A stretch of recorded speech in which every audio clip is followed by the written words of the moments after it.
Since you began reading, you've likely encountered concepts about the spirit of the soul, guidance on proper nutrition and rest, and insights drawn from two seminal books written by our master in 1963 and 1967. The earlier work, originally titled The Mechanics of the Mind, laid the groundwork for what we now call the Mind book. Many modern self-help and positive thinking authors, people like Earl Nightingale and Esther Hicks, have incorporated ideas that trace back to these original teachings. In fact, you'll find these principles inscribed on the walls of ancient Egypt, attributed to our great master's original name, Tahuti, also known as Thoth or, later, Hermes in Greek traditions. The word secret in that context actually means sacred, and when Greek scholars adopted our deity of thought, they renamed him Hermes, giving rise to what is now known as the Hermetic Sciences or Kabbalah. What these modern adaptations often fail to convey is the true essence of our knowledge. The Kabbalah, as it exists today, is somewhat diluted, filled with commentaries and partial truths, whereas our master's book restores the rightful, unadulterated teachings. His purpose in publishing these works was to free us from the spells cast by Christianity, Judaism, and the Leviathan, which in our tradition was known as Apophis. Once those spells are broken, the Mind book then guides you toward realizing your potential, helping your inner being flourish so that you may become, once again, a deity in the flesh, what the Bible refers to as God manifest. You might wonder whether this involves manifesting material things or if it's purely about words and thoughts. Both, in fact. In the Judeo-Christian tradition, we read in John 1:1-5 that in the beginning was the Word, and the Word was with God, and the Word was God. All things were made by him, and without him was not anything made that was made. In him was life, and the life was the light of men. This passage echoes an ancient Egyptian teaching from the Hierophant of that era, known as Haru or Yeshua, Jesus Christ, who spent his formative years in Egypt. Here, the word refers to the divine sound or cool fire that initiates creation, the spark that transforms vibration into physical reality. When you harness sound tones, vibration, DNA, and specific frequencies, you tap into what the ancients called alchemy. The Bible calls it transfiguration, turning sticks into snakes, water into wine, mud into healing salve, multiplying loaves and fishes, demonstrations of manifesting the unseen into the seen. In ancient Egypt, these were recognized as natural sciences. In later Judeo-Christian contexts, they became labeled as sorcery or dark magic. The problem is that many of our people have adopted European ways of living, our dress, diet, thought patterns, so we struggle to accept an African-centered culture when it's presented to us. We cling to a foreign, fake nature rather than our own natural heritage. That's why our master teacher had to publish a series of books, to break the spells that have altered our DNA, mentality, and spiritual essence, and to restore us to our original state. However, for most of us, the mind isn't yet prepared to understand these higher sciences. Think of trying to teach someone whose state of mind is still distracted by superficial desires. If I offered the secrets of levitation, walking on walls, and material manifestation to someone like Lil Wayne, for example, his current mindset, focused on fame, ego, and the next hit record, wouldn't be receptive. He might hear the words, but he wouldn't grasp the deeper vibrations and disciplines required. Our master teacher functions as a doctor, diagnosing the poisons and sicknesses that have infected us over generations, things like critical thinking twisted into criticism, blind adherence to Mohammedanism, and unquestioned belief in Judaic teachings. His prescription involves introducing a small dose of what seems like poison, our sacred knowledge, through familiar texts, like the Christian Bible, until you build natural immunity. Once you've tasted the truth and recognized that this book of lies is actually medicine, you'll discard the old lies and begin teaching others. Only then will you help your brothers and sisters overcome the same maladies. In today's community, our youth adopt sagging pants, tattoos, piercings, and flashy fashion in hopes of fitting in or impressing others, often missing the true character of a person, which is revealed only when they speak. We see fake thugs and real ones, but without discernment, we cannot tell who genuinely embodies strength and wisdom. If a young man looks the part, we still wait to hear his words, because as Africans in America, we know our tribe more deeply than anyone. When real wisdom emerges, it's clear. When empty bravado speaks, we see through it immediately. Continue your studies, and when you're ready, you can pass on what you've learned. Now, our master teacher, he is here specifically to help Africans, especially those in the Western Hemisphere, who have been led astray by foreign religions such as Christianity, Judaism, and Islam. As Africans, we are the original inhabitants of every part of this planet, yet we have lost touch with our true culture. We no longer dress according to our heritage, nor do we eat or even think in our own African languages. Instead, we think in English, a language not native to our minds. This detachment from our culture is why our Master has incarnated to return our language, culture, and identity to us. One of the most vital aspects he has restored is our ancient language. We offer weekly classes to help you learn the correct tones and pronunciations, vital, because language is not merely a method of communication but a key to activating certain strands of our DNA.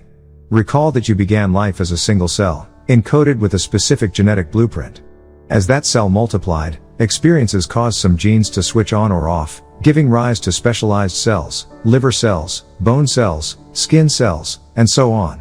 Throughout your life, experiences continue to activate or deactivate genes. As Africans, when we ignore our culture, our diet, our language, our spiritual practices, certain beneficial genes remain dormant. Our doctrine emphasizes speaking our language correctly and living in harmony with our heritage so that every part of our being can awaken to its full potential. In our teachings, we recognize Buddha as a mathematical genius who embodied Christ-like qualities long before Christianity emerged. Although often portrayed through a Hindu lens, Buddha's original heritage was more African than South Asian, and when you study the statues of his knotted hair, you'll notice each coil was added one by one, symbolizing incremental spiritual evolution. Many of the moral and philosophical teachings in Buddhism parallel those found in Christianity, because early Christians borrowed from at least 14 Christ figures across different cultures, including Buddha, to construct the composite character of Jesus Christ. In truth, Africa is the cradle of all human life. During the era of Pangaea, our ancestors migrated to every part of the planet. Even before continental drift separated land masses, African-descended peoples had spread far and wide. For instance, Native Americans were predominantly African in appearance before intermixing with various Asiatic groups, like the Chinese migrants who sailed across the Pacific to what is now California, creating the phenotypes we see today. In the broader sense, all humans are ultimately African because our prime ancestor was the Australopithecus, who thrived in Africa and from whom subsequent hominids, including Homo erectus, evolved. Other races emerged as extraterrestrial or interdimensional beings, described in Genesis 6 as sons of God intermingled with African hominids, producing the genetic diversity we know today. These beings were physical, not merely angelic, and they had genetics similar enough to ours to reproduce. Different star systems contributed varied DNA, and as they mixed with the African gene pool, new races formed. Over time, these beings either assimilated or faded away, but their genetic legacies remain. Thus, while modern religions conveniently attribute all non-human entities to angels, the reality is far more complex. Physical star beings, genetic experiments, and evolutionary forces all shaped our species. If you want to know how to encourage someone to accept these truths, especially the notion that extraterrestrials once mated with ancient Africans to create other races, the key is not to force belief but to convey facts clearly and compassionately. If someone rejects you because of your appearance or your delivery, it's not their fault, they're simply not ready. Your responsibility is to present the information honestly. The knowledge itself will resonate with those whose minds are prepared. For others, it may take time or a different messenger. Remember, individual transformation cannot be coerced. It arises when the truth aligns with the listener's state of mind.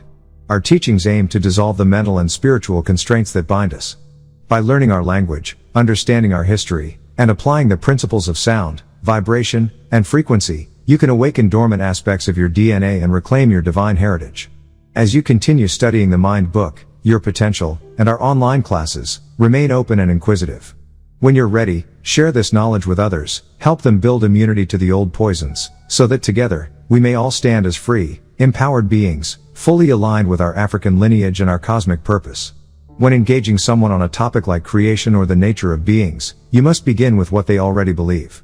If they come from a background steeped in Christianity, Islam, or Judaism, you use their own holy texts to illustrate broader concepts, showing them passages they trust. For example, in Genesis 6:1-4, it is written that the sons of God came down unto the daughters of men, and they bore children to them. At first glance, many assume that sons of God refers only to angels or even to Jesus as the Son of God. But if we read this passage more literally, it describes divine, or at least non-human, beings coming to earth, procreating with human women, and producing offspring. In other words, these sons of God were distinct entities, not merely a title for a singular divine figure, and they engendered children whose existence hints at the idea of multiple kinds of intelligent beings interacting with humanity's origins. When you wish to expand someone's understanding of how humanity came into being, you do not force a foreign narrative on them, you start with their scriptures or traditions. You might point out that, although the Bible explains human creation through Adam and Eve, there is more complexity beneath the surface. You first establish common ground with their beliefs. First we came from water, as the scriptures suggest. Then we mixed with creatures like Australopithecus. That mixing can be interpreted as the biblical sons of God interacting with early human or proto-human life forms. Those unions, in turn, led to children described in ancient texts as giants or mighty men, hinting that there were multiple orders or races of beings, some divine, some human. Ancient accounts often speak of waters retreating. In Genesis, after the flood, the waters receded from the earth until the 10th month, and the ark came to rest on Mount Ararat.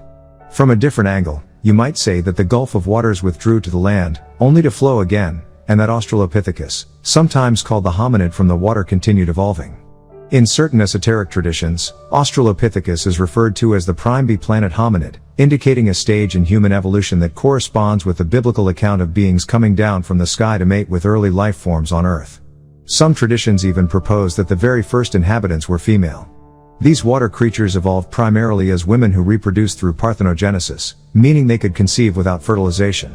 Over time, as described in texts like the Black Book, experimentation by other beings introduced the Y chromosome, producing males. Scientifically speaking, the Y chromosome does indeed have about 2.8% less genetic material than the X chromosome, and it is roughly 5 times smaller in size. If one examines human chromosomes under a microscope, all of them form well-defined structures, with the glaring exception of the Y, a diminutive, less complex chromosome. This suggests that, genetically, males are at a disadvantage or are in some sense a degeneration of the original life form, which was female. This helps explain why early patriarchal religions portray Adam as created first and Eve thereafter.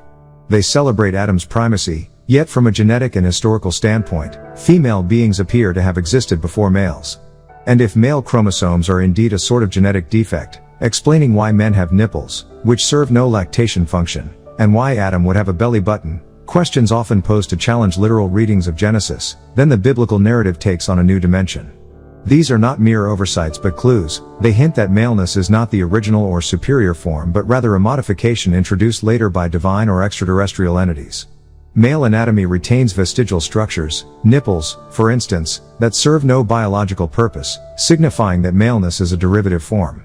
The notion that women, created first, were whole and complete, and that men emerged through a process of augmentation or experimentation, turns the traditional patriarchal narrative on its head. In those early weeks of gestation, an embryo is sexually undifferentiated. It is only under the influence of hormones, testosterone or estrogen, that distinct male or female organs develop between roughly 6 and 16 weeks. In rare instances, a male fetus can be exposed to estrogenic compounds, causing female characteristics to develop in a child who has Y chromosomes.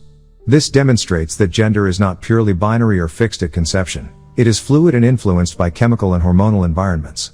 If people believe that being born with male or female anatomy makes them exclusively one gender, they misunderstand the complexity of sexual development. There are degrees of masculinity and femininity in behavior, appearance, and spirit.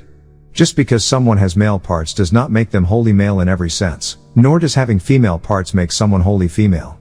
Even spiritual traditions link gender to soul or spirit. When the sperm fertilizes the egg, a hologram of potential personhood, sometimes called a junius, is formed. Soon after, the body molds around that developing spirit, but gender remains undetermined until the critical 6 to 16 week window, when hormones shape what will become male or female anatomy. In many ancient belief systems, men were created to perform labor, to bear burdens for women, capturing the idea that men serve women. Yet, because women were so enamored with their own created status, over time, men became subservient. Originally, however, men were free laborers, and women held creative authority. The term God itself is often used generically for creator, but if we look at the root of creator, it implies the one who grows or the one who gives life, roles traditionally attributed to mothers. Thus, in a true sense, the original God was female, because she alone could bring forth and nurture new life. A mother is literally the maker, the fashioner, and the creator. Male-centric religious authorities, however, have obscured this truth, insisting that God must be male, an idea that does not hold up when you examine etymology or biology. A friend once argued, males are closer to the divine than females, because they could know God in ways women cannot. He claimed male intelligence or spiritual connection placed men above women. But this ignores the fact that females can know the supreme being of their bloodline too. In esoteric traditions, there are 9, or even more, genders acknowledged, far beyond our typical male/female binary. These 9 distinct genders are non-degenerate. They exist in other galaxies and star systems, not just on Earth. They represent a more nuanced understanding of gender than any patriarchal religion has allowed. When you speak of female, you speak of a primal, foundational physiology that exists before any male counterpart. There was no male until that Y chromosome was introduced. In that sense, you cannot call yourself male unless you acknowledge that you began as a female form into which a mutated chromosome was inserted. Ancient texts speak of a new being created from female stock. Some call it the man-made being or Yummy, born when a female was injected with alien DNA. That DNA gave rise to additional muscle mass, different bone structure, and a fundamentally new physiology, what became males. You can even see anecdotal parallels today. When women take anabolic steroids, they develop more masculine traits, increased muscle, and deeper voices. Conversely, when men take too many steroids, their bodies overproduce estrogen, which can shrink testicles and blunt male sexual function.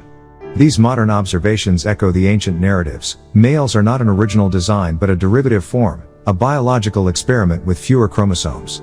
Women, by contrast, are whole, generating life and creating the very blueprint from which men emerged. If anyone asks, what makes men more divine than women? Remember that men are inhabited by beings said to originate off-planet, bringing knowledge and information from other star systems. That is why some spiritual teachers say certain avatars are male gods who channel wisdom from distant galaxies. Yet, the woman is the original god of this planet, the first life creator. Her presence here gives birth to all others, including males who become avatars or conduits. In many indigenous teachings, Earth's original divine entity is feminine. Later, when various off-world entities came to Earth, they brought teachings that men transmitted, adjusting them to a patriarchal framework that devalued the female principle. Humanity's biodiversity stems from many lineages crossing and intermingling. Early on, women, procreating parthenogenetically, saw their offspring through cell division alone. Then, sons of God arrived, introducing extraterrestrial chromosomes. This experiment generated the Y chromosome, a truncated, defective piece of genetic material, just 18 1/5% as large as the X. Despite this defect, men were declared the keepers of doctrine. They were told that Adam was formed first, then Eve, that Eve was a helper, while the masculine was the image of God. But in reality, to produce men, you start with women, alter female cells, and create something new. Men's bodies still show vestiges of that original female form: nipples, unattached mammary glands that serve no function. Women lactate from birth, but men's nipples persist as anatomical echoes of an earlier stage in development. Every woman's breasts are designed for nursing. Every man's nipples are genetic artifacts, vestigial reminders that male was not the starting point for human creation. In older African societies, before the intrusion of European and Middle Eastern doctrines, men and women looked remarkably similar: same stature, same skin texture, same body fat distribution. The only difference was the reproductive organs. When Europeans first arrived in Africa and photographed indigenous tribes, they noted that men and women of certain ethnic groups could be mistaken for siblings, as there was no exaggerated masculine or feminine phenotype. The differentiation we now associate with male versus female bodies, broad shoulders, narrow hips for men, curvier hips, softer features for women, largely emerged as genetic intermixing occurred over centuries. Caucasoid, Mongoloid, Negroid features coalesced in different ways, creating a spectrum of human phenotypes. That is why beauty standards shift over time. Once a particular blend appears in magazines, say, high, narrow cheekbones or a specific eye shape, people declare those features beautiful. Next year, aesthetics shift to another preferred combination. Beauty is a numbers game, based on which phenotype wins favor in public polls. It does not reflect an absolute ideal, because if you polled 500 people, you would get 100 different opinions about who is the most beautiful. Thus, beauty is a social construct, evolving as cultures intermingle. Look at ancient African monuments or cave paintings. Men and women share the same robust, organic forms. In many hunter-gatherer tribes, physique differences between genders are negligible. By contrast, once European colonizers entered Africa, imposing their religions, they introduced the idea of male dominance and God as a male entity. They came, enslaved certain people, took them to new lands, and performed experiments, creating a new Caucasian strain through forced breeding. These abductees were reared under doctrines that told them their heritage was inferior, that their gods were false compared to the European god. Thus, religious dogma became a tool of subjugation. If you control someone's beliefs about their own creation, you control their sense of self and their allegiance. Religions like Christianity, Islam, Judaism, Buddhism, and others each tie into different star nations or bloodlines.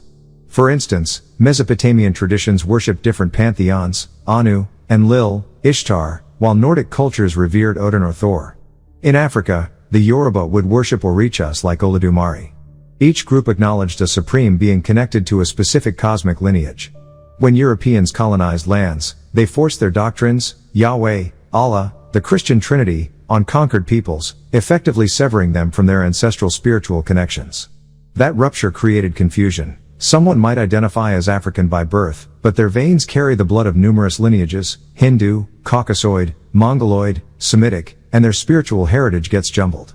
This mixing is like throwing ingredients into a gumbo pot. Each culture's doctrine, ritual, and genealogy blends into a melting pot.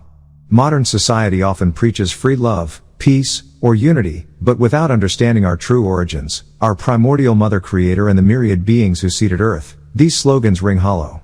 People claim I choose my identity, but often they are confused by centuries of imposed genetics and tribal doctrines. Knowing that the Y chromosome is a truncated, derivative strand of a larger, original X helps one realize that humanity's story is not just male versus female, God versus devil, or Abrahamic faiths versus Eastern mysticism. It is a vast interstellar saga of women who birthed themselves, cosmic intelligences who visited, and genetic experiments that shaped successive human races. Ultimately, when you speak to someone about creation, gender, or divinity, you do not begin with abstract theories. You begin where they are, in their sacred texts, their cultural lore, their immediate understanding. You show them that Genesis does not simply depict a single couple. It hints at an entire hierarchy of celestial visitors and earthbound life forms, all interweaving into the tapestry of what we call human. You reveal that our chromosomes tell a tale older than any patriarchal myth, the tale of female genesis, of male mutation, and of many genders beyond our simple binary. You connect each teaching to scripture, to anthropological observation, and to modern genetics, demonstrating that there have always been beings from other star systems meddling in human affairs. You prove that God is not bound to a single gender or a single planet, but is manifest in the creative power of all women, and in those cosmic beings who first interacted with her. In this way, you guide them through familiar verses and ancient stories toward an expanded vision of existence, one in which the original God was female, men were later born hybrids, and all of us, regardless of culture or appearance, carry within our DNA the echo of that primordial creation. Baba Yanun explained that in ancient times, when extraterrestrial beings originally arrived on Earth, they required certain genetic adaptations to survive in our atmosphere and environment, adaptations that had taken Earth's indigenous species billions of years to develop. Because these alien visitors could not naturally breathe our atmosphere, they abducted ancient Africans and interbred with them, creating hybrid offspring capable of living on Earth. He pointed out that similar crossbreeding occurred with Nagato-related beings, often associated with Hindu myths, who intermingled with these Africans, giving rise to the ancestors of the Hindus. These early Hindus displayed both straight and wavy hair, sharing features with the Nagato but retaining straight hair because of genetic gifts introduced by ancestors from the solar system of Sirius, which has 3 suns. Those solar radiations altered their bone marrow and bloodlines, producing the ability for hair to remain straight until exposed to extreme heat, at which point it would curl, a phenomenon he attributed to the sun heat genes in their blood. Furthermore, he described how another interbreeding event brought in beings that were hairless and needed antennae to communicate interdimensionally, leading to the development of facial and body hair in humans to manage that solar radiation. He stressed that all races on Earth originated from a combination of these extraterrestrial and African lineages, mixed to create avatars, hybrids capable of fulfilling specific roles on the planet. When asked about why a supposedly omnipotent deity like Jesus or Marduk, the supreme Anunnaki god, would allow himself to be poisoned, imprisoned, or crucified, he responded that such questions arise from a god concept or spookism in which people project absolute power onto a figure yet fail to grasp that every god is, in fact, a concept, an idea created within human consciousness. He insisted that Jesus, like any other god, is a higher concept rather than a literal, infallible being, and emphasized that by clinging to that concept, people evade personal responsibility. Once we reject the notion of an untouchable deity and accept that each of us, including our so-called gods, operates under natural laws, nature's rules and regulations, we understand that misbehavior, whether mortal or divine, inevitably leads to consequences. Drawing an analogy to physical health, he explained that if we break natural laws, whether by smoking or excessive drinking, our bodies will suffer. Likewise, if we believe ourselves immune to natural consequences simply because we imagine ourselves to be grown men or gods, we risk spiritual and societal collapse. By embracing discipline and acknowledging natural order, He claimed, "We shed the immature grown man mentality that demands absolute freedom without accountability." He further clarified that his master teacher is not a leader or God but simply a teacher who reminds us of knowledge we already possess. This teacher does not introduce anything new. Instead, he awakens latent abilities, clairvoyance, intuition, psychic perception, by helping us break free from the mental spells imposed by the ego. Once awakened, we rediscover ancient wisdom that allows us to answer profound questions, though many cannot retain or apply this knowledge because they remain under the spell of limited brain usage, relying on only small fractions of their mental capacity. He illustrated this by noting that when some people hear divine-like messages, they may briefly access heightened intellect or prophecy, only to forget once the contact ends, because they haven't fully internalized the teachings.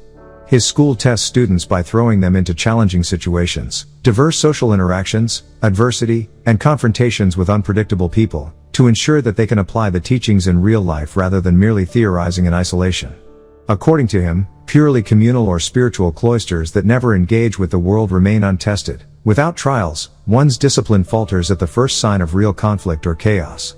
He described the Sufi order, the ancient Egyptian order, and similar mystic or Masonic lodges as institutions dedicated to instilling order, both cosmic and personal, so that adherents learn to navigate life's complexities without succumbing to chaos.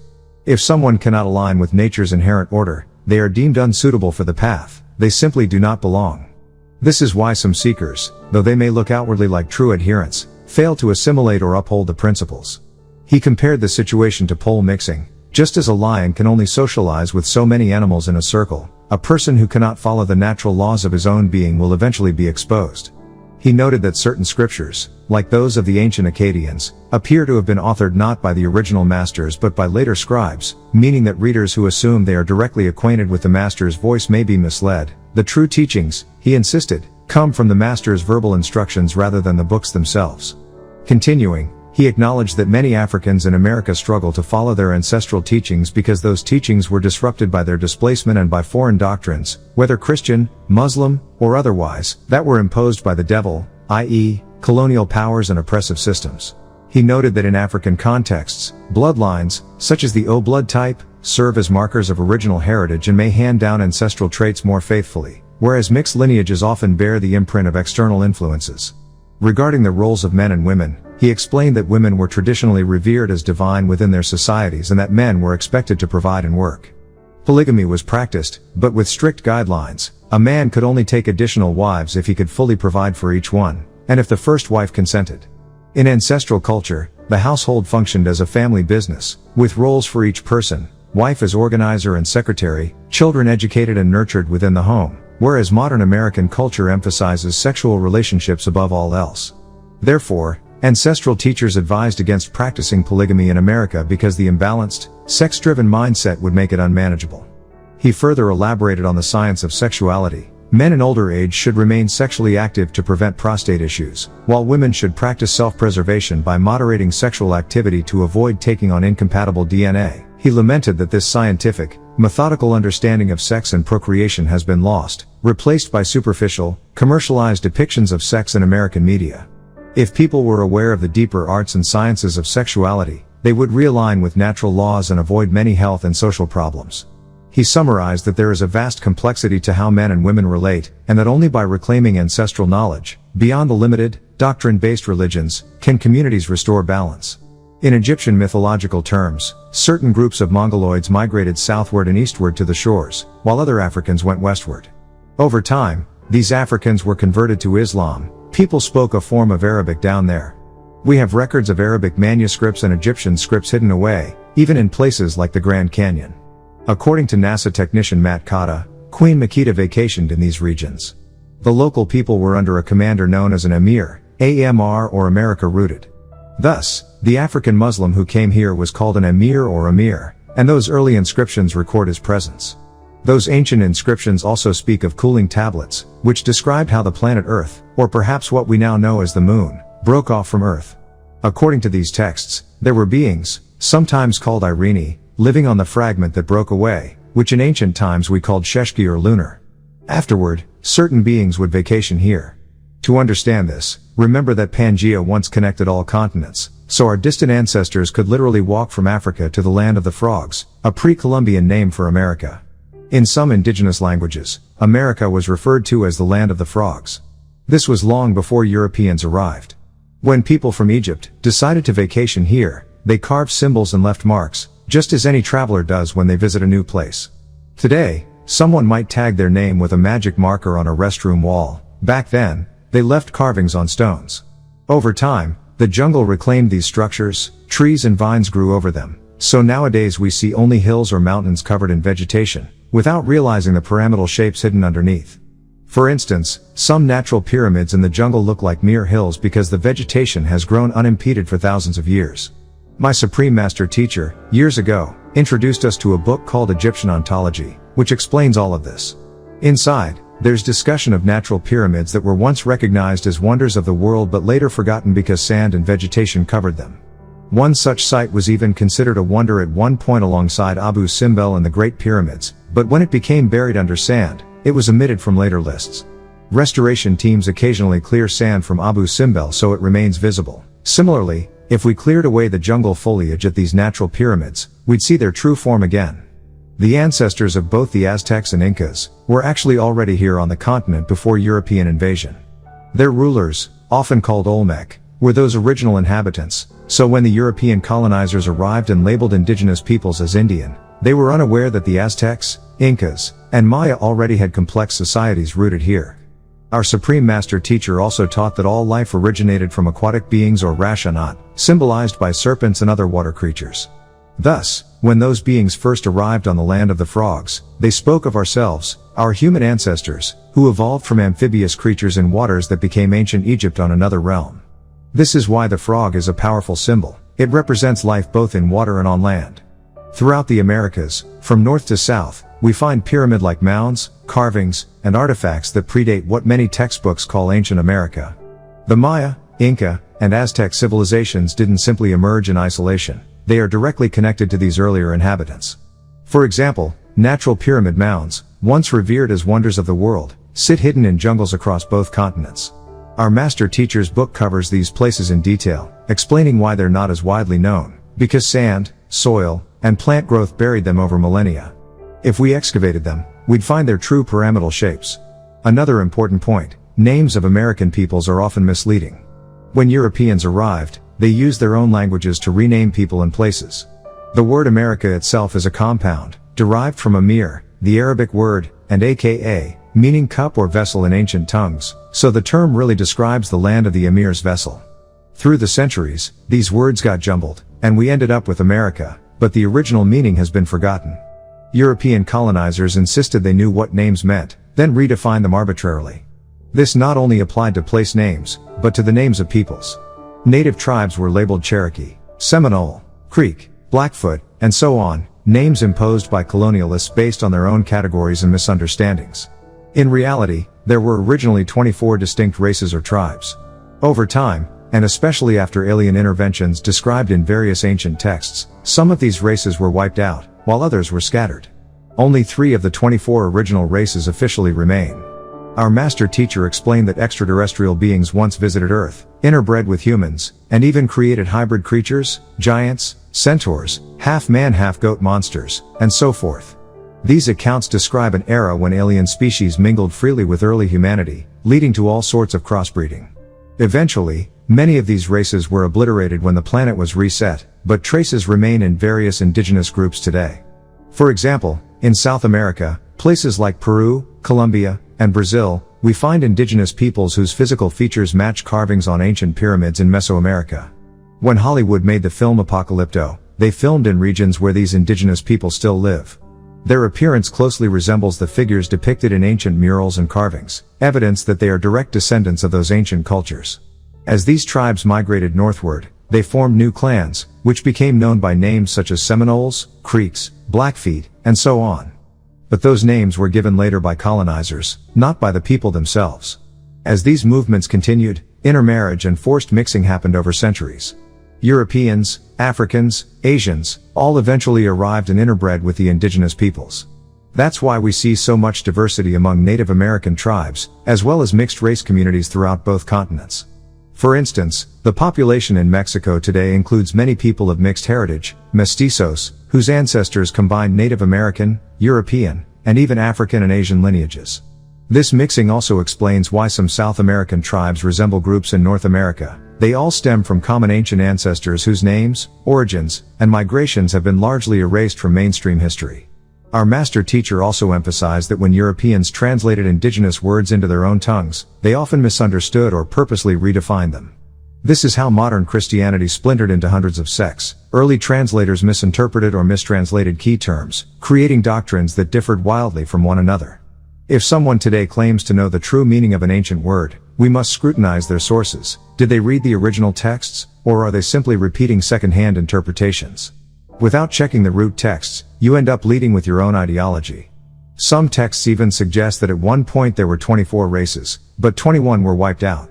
Only 3 survived, those who took refuge in caverns deep underground, those hidden behind waterfalls, and a third group saved in Queen's scrolls. The rest were destroyed in cataclysms, either wars or cosmic events. We find human remains, mummies, and hybrid creatures in burial sites in Peru, Egypt, and beyond, confirming that these tales are not mere legend. When we talk about the Mayan prophecy of 2012, remember, archaeology didn't discover these ideas out of thin air in the 1990s. Our master teacher explained that the Mayan calendar spoke of a shift in earthly energies, not the literal end of the world. The media sensationalized it as December 21, 2012 equals end of the world, but that was a misinterpretation. The original texts allude to a Caucasus war lasting 6,000 years, essentially a symbolic battle between civilizations, and a shift in cosmic cycles. Likewise, current catastrophes, like typhoons, earthquakes, and extreme weather, are not necessarily due to some vague wrath of God, but rather to planetary energy shifts predicted by the ancients.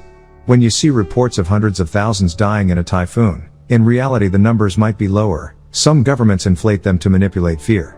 To understand race today, remember, antiquity recognized 3 pure races or species, which then mixed over time to create hybrids, some so distinct they became separate tribes. For instance, combinations like Caucasian times Oriental or African times Caucasian produced entirely new groups we now label as American Indian, Mestizo, Mulatto, and so on. If you examine the genealogy of Hollywood actors, someone like Kimora Lee Simmons, you can see these mixtures, perhaps some Japanese or Chinese lineage intermingled with African or European ancestry. Those hybrid traits correspond to ancient bloodlines that predated Columbus. Our master teacher also showed us prophecies about extraterrestrial visitors from star systems like Syria, Lebanon, Turkey, and Greece, settlers who built cities and left in various ways. Some returned for investigations after centuries. Ancient Hindu texts reference beings called Nanakite, meaning enacted, often linked with sin, associated with lunar worship, who ruled over 280 Gs, spiritual entities, when they descended and interbred with the Tahi, Tai, women. The offspring were giants, mighty men of renown, bridging back to the Nephilim in the Bible. Inside the holy tablets of our tradition, specifically Tablet 3, the trustworthy, verses 13 to 18 describe a delegation sent to the land of Nod among the polite original Hindu people, the Anakite of Sinhel, a planet in Orion also called Nirvana or Procyon. It's before the dog in the Sirius constellation. The Hindu rulers there, known as Kal or Caliphs, taught hybridization of their seed with human-like creatures. This parallels the biblical account of Nephilim, exactly the same narrative repeated across different cultures. Altogether, these myths and tablets show that our lineage is not exclusively terrestrial. We have cosmic origins that mainstream history ignores. All of these threads, from Egyptian scripts hidden in the Grand Canyon to natural pyramids buried in jungle foliage, from Cuckoo and Atlantis tales to Mayan calendar prophecies, from interplanetary delegations to hybrid giants, form a coherent tapestry. They reveal that our world has been shaped by migrations, misinterpretations, and cover-ups. Our master teacher has given us the tools to decode these ancient mysteries, to read the original books, to recognize the true names of peoples and places, and to see how European colonization rewrote history. Once we free our master teacher and gain access to these hidden texts, we will fully understand our heritage and the destiny that lies ahead. The stories we tell about ourselves, our origins, our names, our gods, are all bound up in language and perspective. Take the notion of giants, for example. We might read ancient texts and see references to men of renown, giants, or tall ones, and imagine colossal, otherworldly beings. But in truth, those labels were always relative to the people who first spoke them. If someone who is 5'9" were to stand next to Shaquille O'Neal on an NBA court, that average height person might feel like a giant in his own context, until the true enormity of Shaq becomes clear. In the same way, the original inhabitants of a particular land might have given names to newcomers or neighboring tribes based on how they compared to themselves, not on any absolute scale. When we read giants in an old text, we need to ask, relative to whom? What was the average height of that community? What language were they speaking, and what connotations did that language carry? This question of perspective extends into the names we use for entire peoples and places. When did our ancestors start calling themselves men, Americans, Africans, or any other broad identity? Who gave them those names? Often, the names we think of as intrinsic to our identity were, in fact, assigned by another culture or language looking at us from the outside. Consider the Latin root for moreno or more of us, which roughly means black or dark. That descriptor came from a language, and a set of social priorities, that might not have corresponded to how those people identified themselves at the time. If our forebears were already calling themselves by their own names, names drawn from Sumerian, Akkadian, Olmec, or whatever tongue they spoke, then Moreno was simply an external label that eventually stuck in certain contexts. As new writers and chroniclers encountered older peoples, they transcribed foreign names into their own alphabets, substituting sounds, meanings, and even entire concepts. As those accounts filtered through various scribes and scholars, first the Akkadians, then the Romans, then perhaps the Spanish and Portuguese, each layer translated not just words but worldviews. The same process applies to geography. This place we now call Georgia was never Georgia to its first inhabitants. When settlers arrived, the land had existing names, perhaps in Muskogee, Cherokee, or other local languages, with meanings about rivers, sacred mountains, or spiritual centers. Yet once King George II's name became attached to the territory, the old names were gradually erased or relegated to footnotes. By labeling the country Georgia, the colonizers imposed a narrative that placed their own monarchy at the center of history, ignoring the fact that people had lived, farmed, and worshipped there long before George ever existed. If we choose not to accept the name Georgia, it's because we acknowledge that our ancestors existed before King George. We can trace words back through layers of language, from modern English to medieval Latin Georgius, to older Gaulish or even earlier Indo-European roots, always understanding that each label reveals more about the namer than the named. As we peel back those layers, we find echoes of interactions with beings not native to this planet, beings whose own names and stories appear under many guises. In some of our holy tablets, these figures appear as deities or star lords, sometimes called by names such as Enlil, Ra, Alu, or Yahweh. If you look in Sumerian or Akkadian texts, the Anunnaki go by one set of epithets, in Egyptian hieroglyphs, another. In Hebrew scriptures, those names transform yet again, sometimes sanitized or reframed to fit emerging religious doctrines. One critical point is that when these beings are described as gods, it isn't because they were omnipotent, omniscient, and omnipresent in the way later monotheistic traditions would define God. Rather, they were immensely powerful, capable of influencing human affairs, forging empires, demanding tribute, yet still bound by physical needs and desires, the need for gold, the need for worship, the need for control. In that sense, the word God in the earliest texts was a term for a technologically and spiritually advanced overlord, not an intangible, all-loving father figure. Religion, in its original form, was set up to keep groups of people within certain behavioral boundaries, rules imposed by these overlords who, by virtue of their advanced technologies or spiritual prowess, could enforce compliance. In other words, early religious laws weren't divine commandments from an abstract deity but things decreed by some cosmic hierarchy, which in many creation myths is the Anunnaki, who needed a dependable workforce for tasks like mining gold or building monuments. Humanity, under those systems, was basically seen as labor, mined from the earth, put to work, and kept in line by ritualized worship and fear of divine punishment. These arrangements were about population control, ensuring that large labor pools stayed productive and docile, rather than any concept of spiritual uplift or moral perfection. Yet even before those cosmic rulers arrived, our ancestors lived according to universal laws, truths observed in nature, in the movement of stars, in the cycles of life and death. They cultivated a spiritual science, a practice of aligning their minds and hearts with the rhythms of the universe. The ego, then, was not the center of worship, rather, they understood that they were part of a larger cosmic family. Over generations, however, priests and scribes appropriated that knowledge, codifying it into written doctrines, tablets and scrolls, that over time became rigid creeds. They took the living spiritual science, which asked each person to look inside and perceive universal truths directly, and transformed it into signed contracts with cosmic middlemen. Soon, if you wanted divine favor, you needed to bring offerings, recite formulas, and submit to hierarchies that claimed a monopoly on knowing God. At the same time, these scribes borrowed symbols and stories from neighboring cultures, Sumerian, Akkadian, Egyptian, Babylonian, and rebranded them.